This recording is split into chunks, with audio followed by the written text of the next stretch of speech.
Just to introduce your speakers, so my name is John Beersford. I'm the co-founder and CEO of Socialpeeks.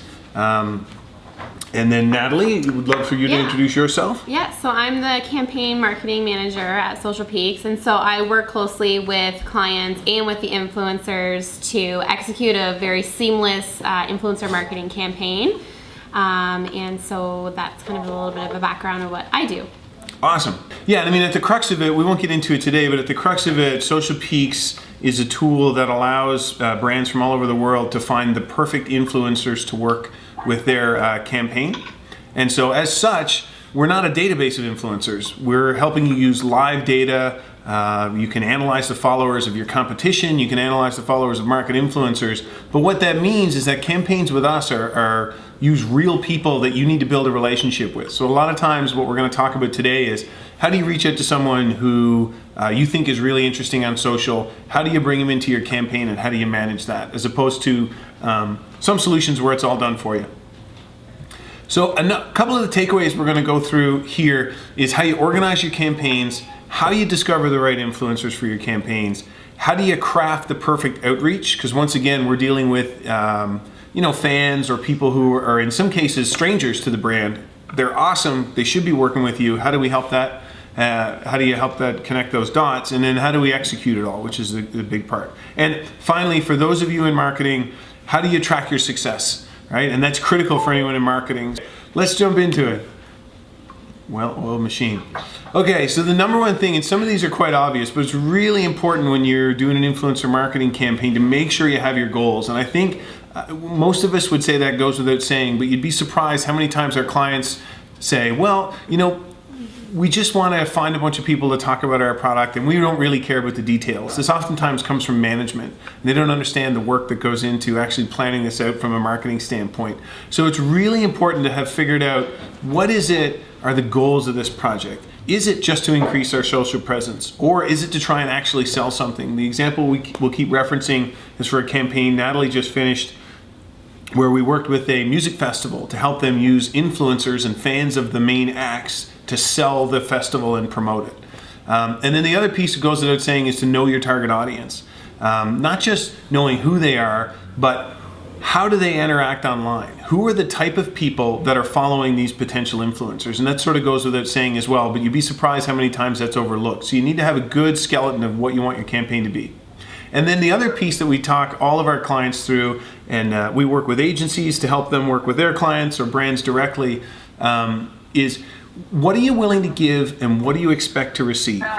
And the big piece is it doesn't always have to be monetary. That's what's sort of pleasantly surprising, is a lot of times when we find real world influencers, everyday influencers, local influencers who aren't celebrities, it's not always a cash transaction. In some cases, in the case of this music festival, it was simply giving them free access to the concert and giving them some cool prizes that they could share with their audience, giving them an experience. So that's a big part to make sure you're thinking through every time.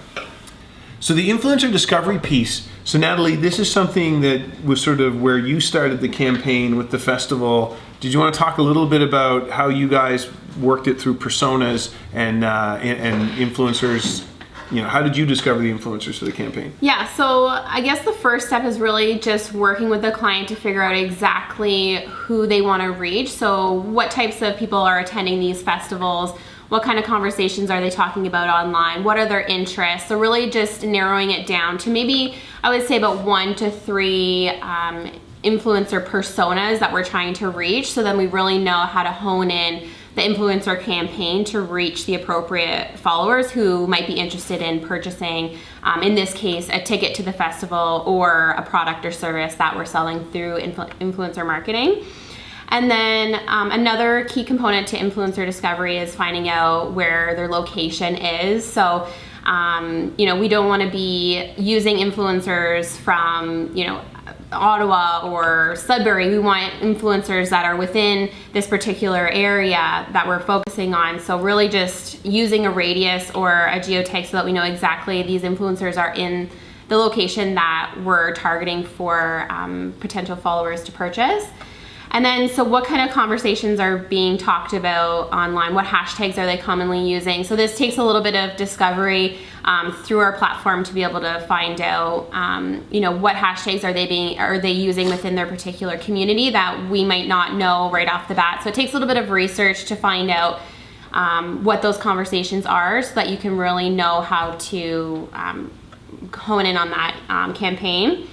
And then how are they interacting online? So what platform is most appropriate for that campaign? So some campaigns, strictly want to target through Instagram, others through Twitter or, other social media platforms. So just really identifying those goals right from the beginning will encourage a successful campaign.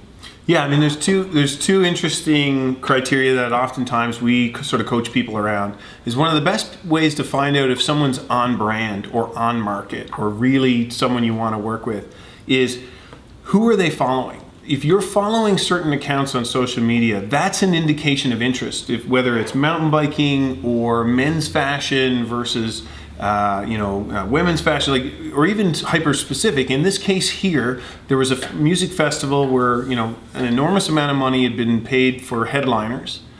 And what we were able to do is download and analyze all the followers of those headliners. So we already know they're a fan of this artist. You wouldn't be following them if they weren't a fan. And so that helps us really hone in as to who's the ideal person that we want to work with. Because the assumption is that if you like heavy metal music and you're following this heavy metal band, then your followers are probably in your tribe as well. So that's a really key part of it. And then Natalie, one of the things I think, I know when we talk to agencies and brands, they're oftentimes trying to convince either the client or management that followers isn't the end all be all, like the number of followers you have. Yeah, right. Was that your experience as well when you're trying to find the best people to work with? Yeah, for sure. And we have a formula on how to determine exactly how their engagement rates are, higher than others that may have more followers. So it's not necessarily all about the follower count. There's many different variables to find out who has a higher engagement rate and who is more likely to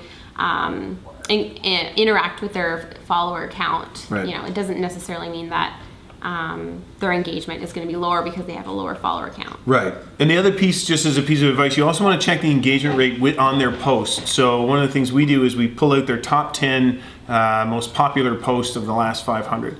And what that does is it shows you when they post content like this, that's really when their audience gets engaged. So, one person might be on, you might think someone's interesting for a gluten-free recipe book or a gluten-free product market. Well, all of a sudden, if it turns out their vacation pictures are the ones that get the most engagement, maybe that's not the person who's the best one to work with. What you want are influencers, when they talk about things like this, music or festivals or gluten-free cooking, when they talk about those topics that you're interested in, that's when their audience goes bananas. That's sort of what we're looking for. So building a relationship, like I was saying, what we do here at Socialpeeks is live data analytics, which means we're using all, 760 million Twitter and Instagram people. It's not a database of folks that are ready to be rented. And so there's pluses and negatives to that. One of the interesting things about going into the market and finding real influencers or micro influencers is you do need to establish that relationship. And that takes some time and effort, but it's often worth it. So when we talk about engaging them properly, what we mean by that, and we've got more content that we can share about this, but when you're reaching out to a stranger, make sure you're not spammy. That's the number one thing is you're reaching out to someone. The first piece of advice we give everyone, whether it's an agency or a brand that does this directly, is start to show an interest in their content. Weeks before or even days before you want to recruit them, make sure that you're following them, engaging with some of their content, liking it, making comments on it, starting a dialogue. Because then when you DM them and say, hey, we're working with this client who does this thing and we think you'd be a perfect representative of that, or you're reaching out yourself, you've got some history there. There's a bit of a warm-up. And that's all leading up to when you do the direct message. I don't know if you had other feedback from your experience with the most recent campaign. Yeah, so it doesn't take a lot of effort just to kind of make note of something from their page, whether that be Instagram or Twitter, and kind of use that as reference when you reach out to them directly and just say, hey, we love your content, we were your 4,000th follower, hooray, kind of thing. Just kind of get them excited about it being personalized, and then they feel that, because if they've been contacted before for an influencer marketing campaign, they may already have an understanding of the type of language that kind of gets automatically sent out to be contacted as an influencer for some brand ambassador program. So they kind of already expect what's being said. So if you make it a little bit different and kind of make it more personal, then they're more likely to get back to you. And not only that, you're really ensuring that you have a really efficient follower, and you're not tarnishing that relationship by making it an automated message that gets sent out, because there's a lot of tools out there that will do that. And I think that's kind of what makes us stand out, is that we have this understanding of it being more personalized. Right. And when you did the last campaign, was there one piece of content? Was there a post or a tweet where it really kicked off a conversation? Yeah, so like I mentioned, there was one individual that had 4,999 followers, and we were that followers. So we were like, we're so close to 5,000. That's awesome. Great content that you're putting out there. We think you'd be great for this particular campaign. So it's really just, it doesn't take a lot of effort to kind of just pull out those little pieces of information to make it personal. And then just with the third point and following up with logistics, when you reach out to them first, you're going to want to, again, make it personal by giving them your email address or a general email address that you have for your organization. And then you can communicate with them through all the logistics, over email versus it being through, an Instagram DM. And that will really kind of kickstart the communication channel between the influencers that you're working with. And yeah, just give them all as much details as you can right off the bat so that they know kind of what to expect.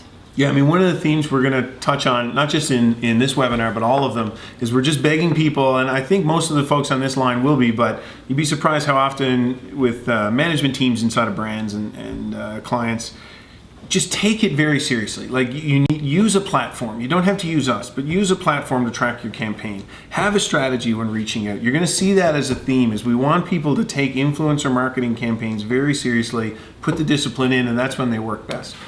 So that sort of ties into executing a seamless campaign.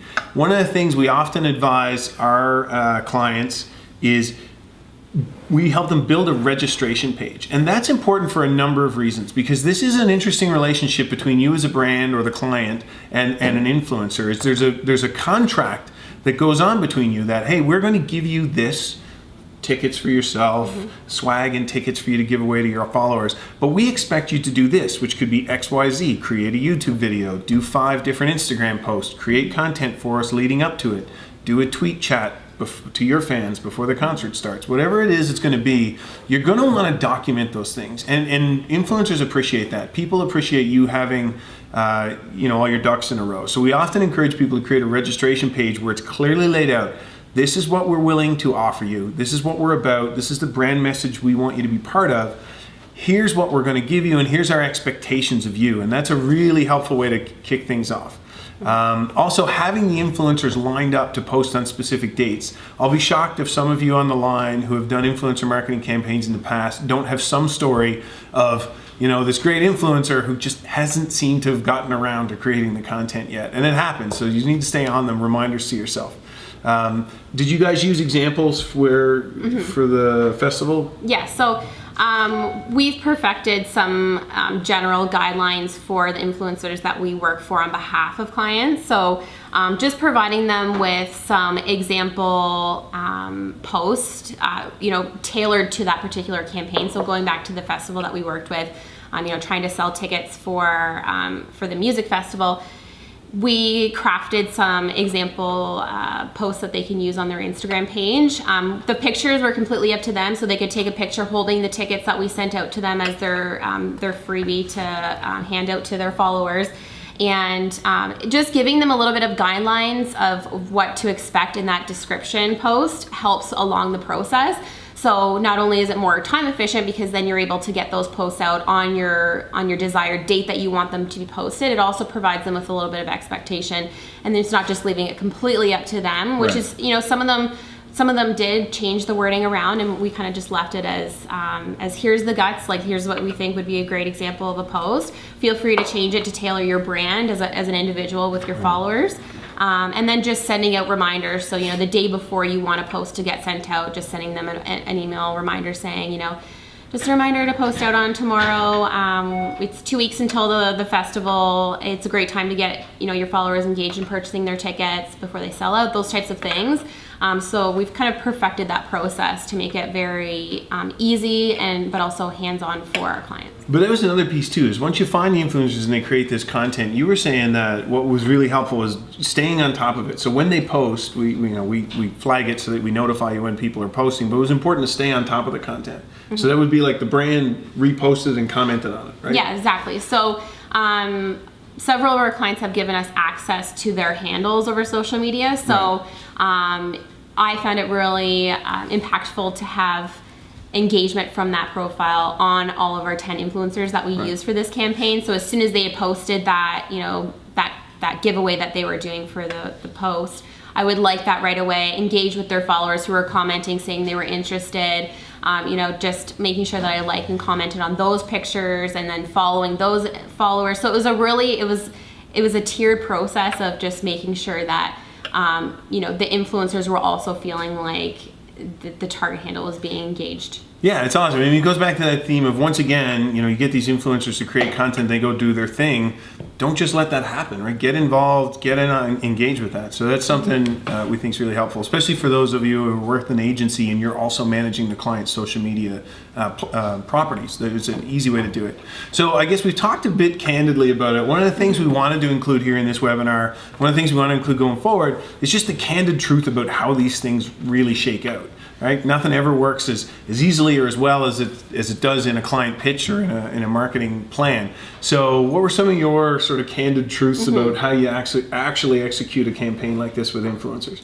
Yeah, so here are just a couple points that I thought of right at the bat, is that do not be upset that every influencer doesn't want to participate with you. So you may reach out to 50 potentials, but really find the 10 that are going to be most engaged.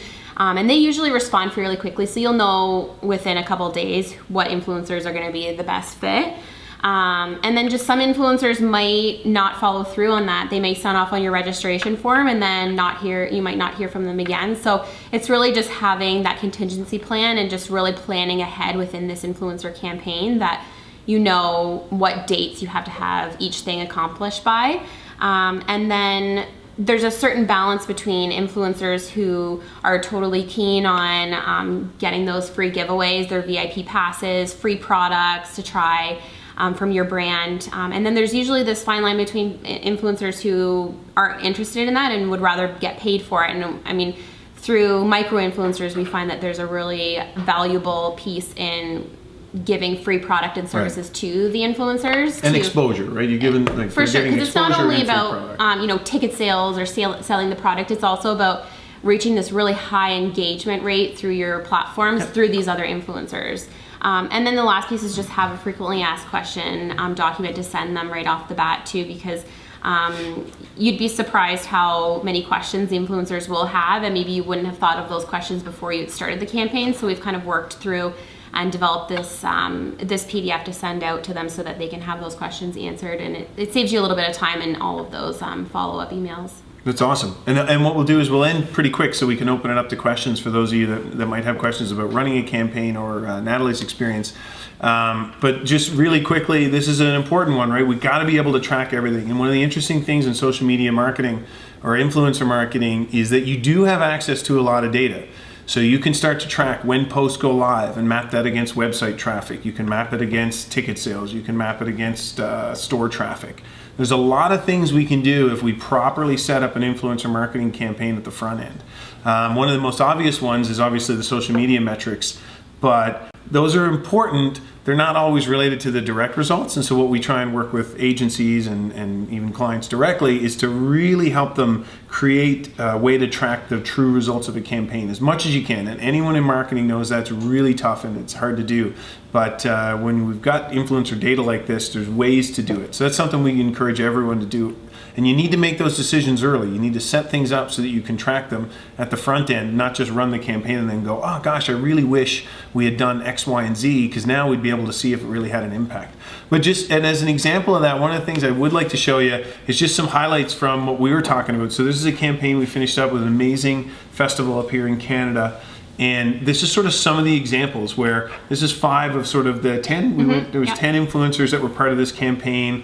You can see they've sort of got 11,000, 6,000 followers, 8,000. These are some of their most, these were the who they were. And then this was the results. Oh, I think I skipped over one. So, and these were the top results. These were some of the top posts. The person on the far left is amazing.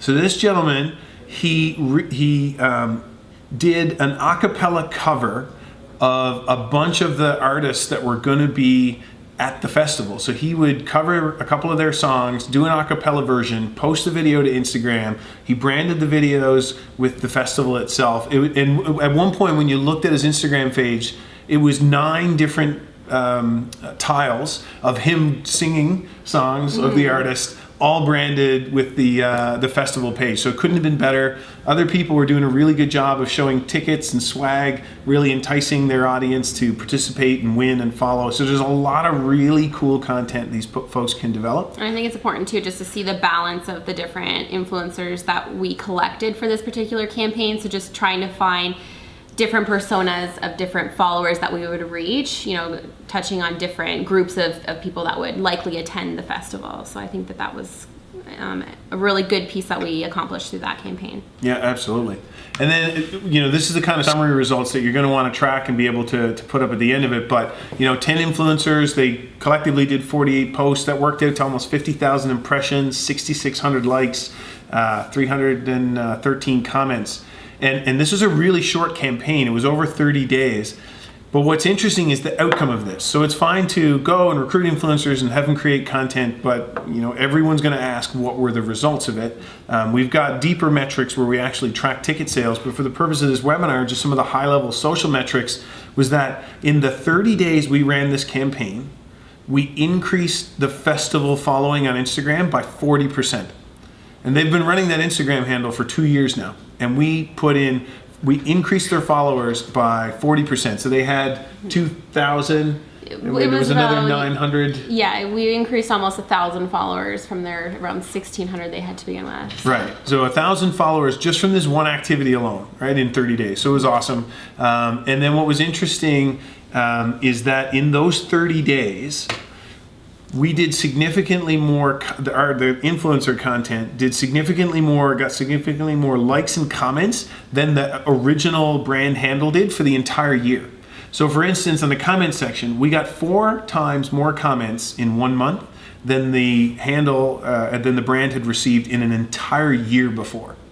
So you can start to see the magic of when people who aren't the brand create amazing content about the brand, but they come with a built-in audience, and that's really the magic of what influencer marketing is. So that's what we wanted to talk to you guys about today, but we'd love to open it up for any questions that you might have. I know Rosie had mentioned about metrics such as website traffic and visitors. It's a really good one. Depending on the client and the brand, a lot of times they'll see a connection point between, you know, social content coming out and traffic in store or traffic to your website. Anything we can do to set that up beforehand is really helpful. But I'd love to open it up to the group. Has anyone had experience running campaigns like this before and seen similar issues, different issues?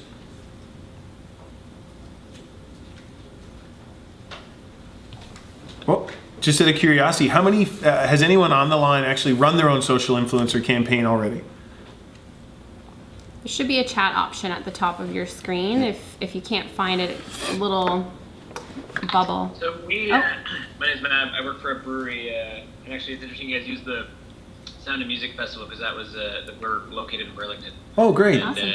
And Drunk Poker is one of our biggest fans. He's a good dude. Drunk Pokeroo has an amazing Instagram handle Yeah, that he's we would not have normally found. He's sort of really gotten active in the last couple months, and it's really taken off. So. That's so cool. And anyone who's joining the webinar from outside of Canada, you need to know that Pokeroo was one of the most important characters on a Canadian children's show back in the 80s. It's not he's not making that name up. It's a slice of Canadiana here on Canada Day weekend for Pokeroo. Yeah. But sorry, Matt, what was your comment? Well, no, so I was just saying, so we've done, we send out free samples of, when we release new products. So we just put out a mix pack in the LCBO in Ontario. So we sent out to about maybe 40 people.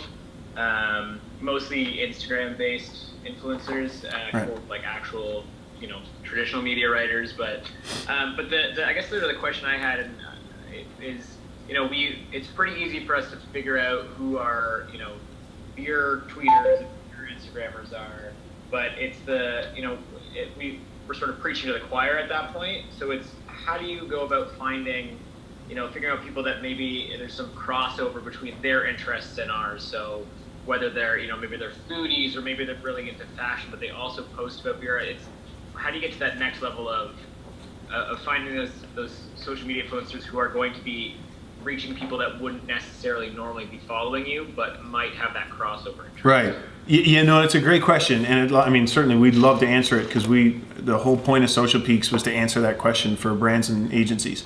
So one of the interesting ways we can do it is by comparing brand audiences. So, one of the things about Socialpeeks, so here's the quick plug, is that we can download the followers who are, you can pick, any Twitter and Instagram accounts, and we can download and analyze their followers. And that's really powerful, because it tells us that those people following that handle are interested in that thing. It's never perfect, but we can get a sense of it. And where this goes, to answer your question, Matt, we had a client, and it's in the alcohol category again, but and the free plug for them is Socialite Vodka. It is delicious, but if you haven't had Socialite Vodka, it's like a Mike's Hard Lemonade, only it's naturally sweetened. It's only 80 calories. It's a healthier version of Mike's Hard Lemonade. So if you like to party on the weekend, but you are still into fitness, this is the product for you. So for instance, for that client, what we were able to do is we were able to take handles on social media accounts that we knew were interested in fitness. We knew we're interested in gluten-free, so gluten-free is one of the features of this product.